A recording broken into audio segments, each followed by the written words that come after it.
Hola y bienvenidos a un nuevo episodio de ¿Y por qué no? O bueno, más bien el primero. El único lugar donde no te vamos a juzgar por tener 20 pestañas abiertas en la laptop, 3 tesis de la escuela sin terminar y el sueño de salvar el mundo, todo al mismo tiempo. Siempre nos dicen, ustedes son el futuro, tienen el mundo en sus manos y uno pensando, bro, a veces no puedo ni con mi propia vida. ¿Y quieres que reinicie el servidor del planeta? Pero la verdad es que entre broma y broma la verdad se asoma. Estamos haciendo cosas increíbles. Pasamos de quejarnos todo el día en Twitter a programar la app que soluciona el tráfico o a exigir que no nos vendan un planeta en llamas. Y no lo hacemos por el cloud. Bueno, a lo mejor un poquito por el real.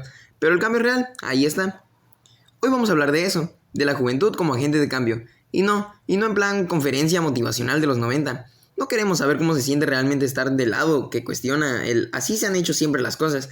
Vamos a hablar de los hacks para lidiar con el síndrome del impostor mientras lideras un movimiento y de cómo sobrevivir a los comentarios de en mis tiempos todo se arreglaba con un buen susto. Y para hablar de esto con autoridad, y no solo porque yo lo digo en mi micrófono, tenemos un invitado que sí tiene los recibos. Él no estaba esperando que el sistema cambiara, él es la actualización del sistema. A su corta edad de 16 años, su nombre es Reinaldo Cruz Aguilar. Básicamente, mientras yo estaba decidiendo qué pedir ayer en Uber Eats, él ya había impactado a un grupo de personas. Así de crack es. Un ejemplo de que no necesitamos un doctorado para ver un problema y decir, a ver, quítense todos, que yo lo arreglo. Con nosotros en el estudio, la prueba viviente de que la generación Z no solo sabe usar filtros de TikTok, sino también cambiar la realidad. Bienvenido, crack, ¿cómo estás? ¿Te costó mucho encontrar estacionamiento o venís en scooter eléctrico? Es broma, presenta tu tema, amigo. Bueno, amigo Ricardo, desde mi punto de opinión, pienso que los jóvenes enfrentan muchas dificultades que limitan su capacidad para generar cambios. Por ejemplo, como el desempleo, la falta de oportunidades educativas y la inestabilidad laboral que provocan que muchos jóvenes se sientan desmotivados o inseguros sobre sus futuros. Por ello, en la sociedad actual en la que estamos, a veces predominan valores superfluos como el consumismo o la búsqueda de lo material por encima de lo verdaderamente importante. Esto puede distraer un poco a los jóvenes de objetivos más profundos, como el desarrollo personal, la educación o el compromiso social. Por eso pienso que se debe considerar que para la juventud sea realmente un agente de cambio, se necesita más apoyo, orientación y oportunidades por parte de la sociedad e instituciones. Wow. Lo que dices tiene mucha razón. O sea, tu punto de vista es muy, pero muy acertado. O sea, ¿cómo quiere la sociedad que tengamos, no sé, adolescentes que sean de bien si no hay instituciones o sociedades que nos formulen? Porque, claro, nosotros nos vamos a dejar guiar, somos adolescentes, tenemos que tener algo que nos guíe. Qué buen punto de vista, Reinaldo. Muchas gracias, Reinaldo, por presentarnos tu punto de vista y hemos aprendido algo muy importante, lo cual es que pues obviamente los jóvenes pueden ser, tienen que ser personas de bien, podemos serlo, pero siempre y cuando también haya una sociedad o una institución que nos ayude, que nos lleve por el camino. Ha quedado muy claro el tema. Muchas gracias por tu punto de opinión, Reinaldo. Gracias por ser nuestro primer participante en nuestro primer podcast que hemos subido y esperamos tenerte en futuros proyectos. Chao. Y como segundo participante del día traemos a otro joven experto en el tema, el cual su nombre es Andrés Gutiérrez Sánchez. ¿Qué tal, Andrés? ¿Cómo estás? Preséntanos su tema, ¿no? ¿Qué traes el día para hoy? ¿Qué opinas tú sobre cómo está la sociedad o la juventud como agente de cambio? Cuéntanos. Bueno, como habla nuestro amigo polaco psicólogo de la modernidad líquida, él nos habla de que la modernidad líquida es como si fuera este una botella de agua, que si la riegas así como que en algo inclinado o en el piso, se va, no se queda atado, fluye. Y eso es una referencia a lo de actual, a lo de hoy. Es que las cosas ya no son como antes, que ya no traen la misma calidad, que son más desechables y desaparecen así nomás, y de que nada queda atado. También nos habla sobre la mentalidad de nosotros como los jóvenes, que que ahora nuestra mentalidad es muy manipulable, somos muy moldeables. ¿A qué me refiero que somos muy moldeables? Me refiero a que si alguien o nosotros vemos videos en internet, y a veces es información falsa. Nosotros la creemos y y ahí nos dejamos manipular, no empezamos a investigar de más, que si esto es cierto o si es falso, ya, sino nos la creemos a la primera. Por ejemplo, que si nos dicen así como los políticos, que nos dicen de cosas, de que eso está bien y eso está mal, o de que pasó esto, a veces no, ni siquiera es cierto. A veces solo lo utilizan para manipularnos, para creer que estamos bien, cuando en realidad no, estamos muy mal. Y también nos hablan sobre la generación de antes con la generación de ahora, que la generación de antes tenían verdaderas cosas para enojarse, para sentirse mal. Por ejemplo, por ejemplo, si tú le decías algo así como nuestros papás, si nosotros le decíamos de algo a nuestros papás, así cosas, aventándole la madre o yo qué sé, una de dos, o se enojaban y te aventaban la madre y te iban a pegar, o sea, se peleaban, o no te hacían caso, te ignoraban, te, te mandaban por un tubo. Y y ahora, nuestra generación de ahora, si tú le dices de algo a alguien, se van a poner tristes, se empiezan a llorar, se molestan o cosas así, por una mínima cosa. O a veces nosotros le decimos algo a alguien que no parece ofensivo y la persona se ofende, porque no sé, para ellos es ofensivo, pero para nosotros no. Antes, no, antes sí decían cosas ofensivas, ahora no dicen cosas ofensivas y uno ya está siendo ofendido. Por eso nos dicen que nosotros somos la generación de cristal, porque nos rompemos fáciles, ¿ya? Y nos rompemos muy fácil que antes. Antes aguantaban muchas cosas, eran muy soportables, ahora no. Cualquier cosita y ya nos ponemos a llorar, nos ponemos a poner tristes o enojados. Por eso ahora es mejor quedarse callado y no decir nada. ¿Por qué? Porque las personas ahora son más sensibles que antes. Y si tú dices algo para ellos es ofensivo, pues ellos se van a poner tristes. O a veces te quieren pegar y cosas así. Es mejor quedarse callado ahora que hablar. Esa sería una recomendación. Wow, tienes mucha razón. Ahorita que lo pienso, realmente los adolescentes sí nos dejamos influenciar por cualquier cosita que veamos en internet o copiamos la personalidad de alguien de internet o hacemos lo que alguien haga en internet, por ejemplo, retos virales en internet. Por ahí de 2016 me acuerdo que hubo retos muy virales de o bromas pesadas de gente que se disfrazaba de payasos y salía a la calle y espantaba a personas.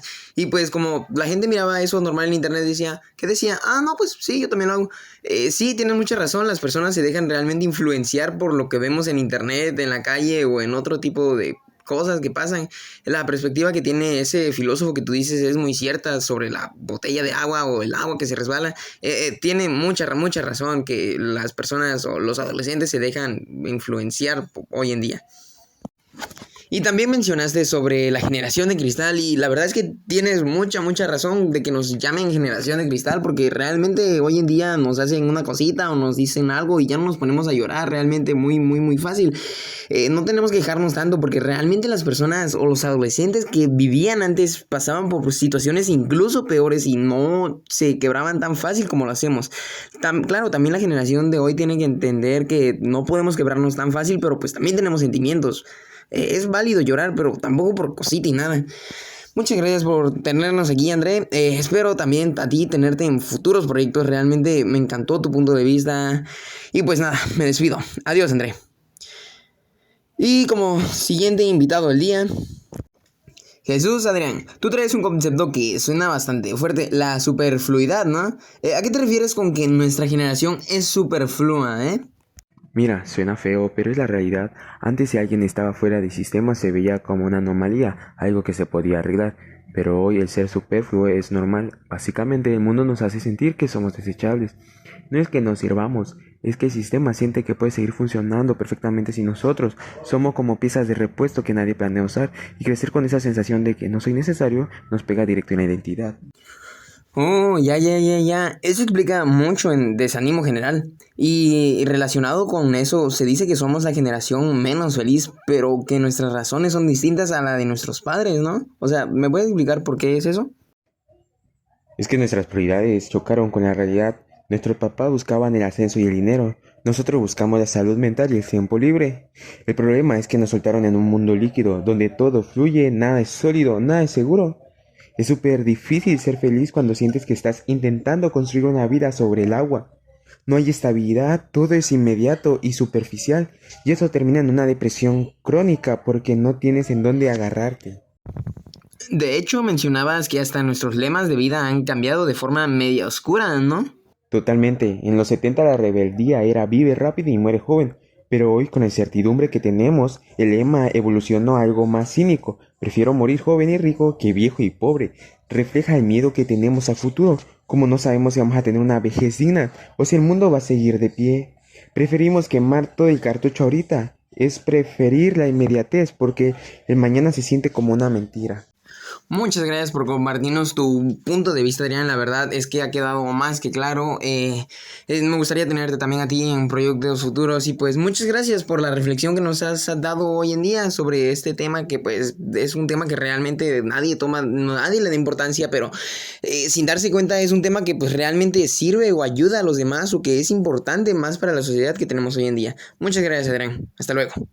Y como cuarto invitado del día tenemos a nuestro buen amigo Náfate Saúl. Puedes pasar, Saúl. Dime, ¿qué opinas de este tema que ya venimos hablando con 4 amigos?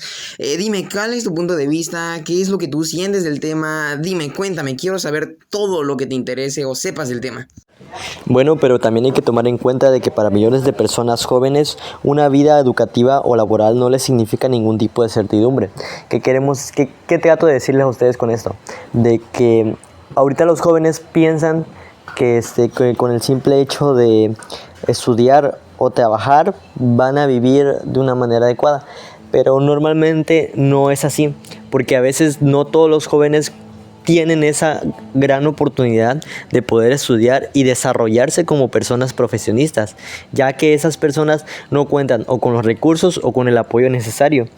Y aquí es algo muy importante, porque entre las cifras que se han manejado de jóvenes en la economía criminal, porque también existe lo que es la economía criminal, que muchos jóvenes, al no tener ingresos, al no poder tener una vida digna, al no poder trabajar o desarrollarse o emplear ellos mismos, recurren a una vida criminal, lo cual provoca que nuestros jóvenes, como nuestro futuro de México, lleguen a irse a un mundo criminal, y en vez de ayudar y aportar a la sociedad, lo que hacen es demigrar, lo que hacen es hacer cosas malas que en vez de beneficiar al gobierno, lo perjudican. Y eso es algo muy interesante que Héctor Castillo Betier ha señalado, que en México se han creado las condiciones de pobreza por falta de trabajo, de educación, y ante la indiferencia de las instituciones públicas sean vulnerables al asedio criminal del crimen organizado. ¿Qué es lo que nos señala aquí esta persona? De que gracias a eso el crimen organizado ha hecho que muchas empresas sean vulnerables, por lo mismo que también está lo que viene siendo el cobro de piso, ya que esto pues es algo que no ayuda a la economía mexicana.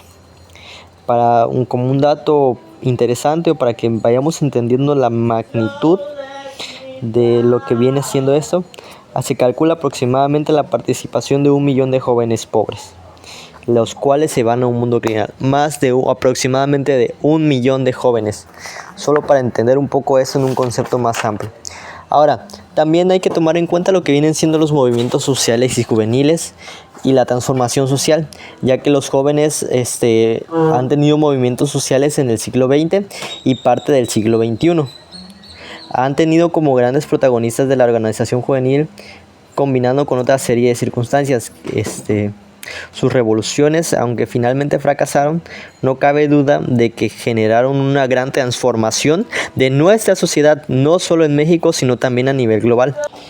ya que en la década de 1970, puesto que les tocó chocar directamente con la modernidad líquida que se comenzó a diluir en el mundo durante la década de 1990, la primera década del siglo XXI, sin embargo, el descontento de la juventud fue protagonista durante la primera revolución, organización y movilización social de finales de la década de los 70. Y aquí es donde entendemos cómo la modernidad líquida fue avanzando, se fue diluyendo a través del mundo. Fue pasando de país en país, por lo mismo de que ahorita nuestros jóvenes se dejan influenciar por cualquier tipo de cosas, por cualquier circunstancia, y se dejan llevar por lo que está de moda.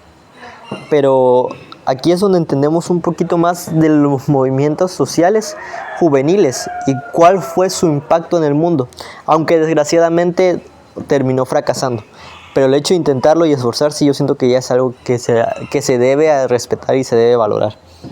Muchas gracias por tu participación, amigo Saúl. Quedó más que claro tu tema, todos los puntos que remarcaste, todo lo que querías dar a entender, quedó más que entendido. Pues muchas gracias por haberte tenido aquí, Saúl. Espero que puedas estar en futuros videos.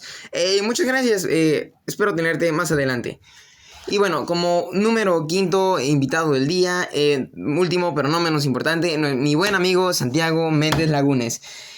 Santiago ya había aparecido en nuestro primer video del canal en el cual levantamos basura en un parque y explicamos por qué esto está mal y cosas así de parques y por qué no se tiene que tirar basura ahí. Mención honorífica para nuestro también invitado ya anterior de este mismo video del podcast, nuestro amigo André, que ya se me había olvidado mencionarlo. Él también estuvo en nuestro primer video, ahí pueden ir a verlo, voy a dejarles el link en la descripción de cómo pues limpiamos la basura de un parque. Bueno, Sandy, dinos lo que tienes en mente del tema, qué es lo que piensas, cuál es tu punto de opinión y en general sobre tu tema. Puedes pasar. Miren, si hay algo que define la segunda mitad de los años 60 en América Latina y en el mundo, es la explosión de desobediencia abierta contra la autoridad establecida. O sea, de repente, ser joven ya dejó de ser una etapa en la vida, pasó a significar casi por definición propia ser rebelde y revolucionario. Salvador Allende nos dio una frase muy icónica que representa perfecto esto, que dice, ser joven y no ser revolucionario es una contradicción hasta biológica. La dijo en un discurso a estudiantes en 1972, pero él explica realmente el espíritu de esa época. Era como si la biología misma empujaba a la juventud a cuestionar el status quo. Los estudiantes salían a las calles no solo por demandas, sino por un mundo más justo, ¿no? Pero claro, esa rebeldía no caía bien en los aparatos estatales y al contrario, cuando más se radicalizaban los movimientos, más dura era la respuesta represiva y eso se extendió toda la década siguiente. En México, por ejemplo, después del trauma de Tlatelolco en 1968, el gobierno de Luis Echeverría no quiso repetir la imagen de soldados disparando directamente, así que creó un grupo de soldados conocidos los halcones, que son jóvenes entrenados, armados con palos, cadenas y hasta rifles desde azoteas. Un jueves una marcha pacífica en solidaridad con estudiantes fue emboscada en la calzada de México. Cientos de halcones atacaron y el resultado fue una masacre con decenas de muertos y heridos. A eso se le conoce al halconazo. Es un ejemplo clarísimo de cómo el Estado respondió con violencia organizada a la demanda democrática y autónoma.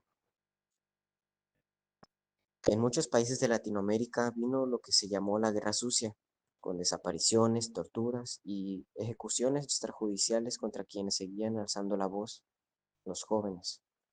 Luego salta a 1989 y ves que el ciclo no se rompe, solo evoluciona. Ese año la participación juvenil fue clave con las revueltas, porque gracias a ellos se pudo derribar el muro de Berlín. Jóvenes en Alemania, organizados de iglesias, fábricas y plazas, usaron asambleas y sobre todo la solidaridad internacional que se amplificaban por la televisión. Decían, somos el pueblo, y lograron algo impensable. Ellos derrocaron el régimen autoritario sin una guerra civil masiva. organización horizontal, medios alternativos y presión global fueron fundamentales para acabar con un mundo irracional donde la violencia y el autoritarismo eran la norma diaria. Esa fue la prueba de que cuando la juventud se une y se comunica, puede tumbar estructuras que parecían eternas. Y al final lo que queda es innegable. Los movimientos juveniles y estudiantiles han sido el motor de las transformaciones sociales más profundas del siglo XX, sobre todo en la construcción de sociedades con mayor apertura democrática, proporcionando la libertad de opinión, el derecho a elegir libremente, las libertades civiles que hoy damos por sentadas en gran medida se conquistaron gracias a esas movilizaciones donde los estudiantes y jóvenes fueron protagonistas absolutos. Por ejemplo, en mayo del 1968 en París,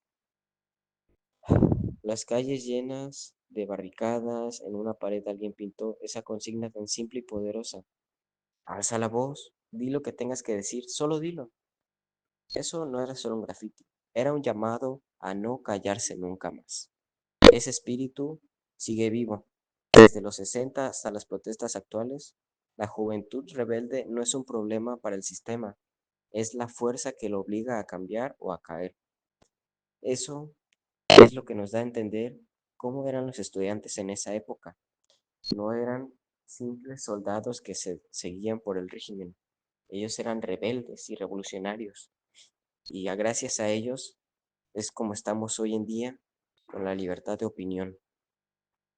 Muchas gracias por tu participación, Santiago. Ha quedado más que claro tu tema, todos tus puntos bien remarcados, dijiste todo a la perfección. Y nada, es un tema el cual pues es algo que todos tenemos que saber. Y muchas gracias por tu participación, Santiago. Espero tenerte en videos futuros. Chao. Y buenos amigos, amigas, amigos, así terminamos nuestro primer podcast del canal.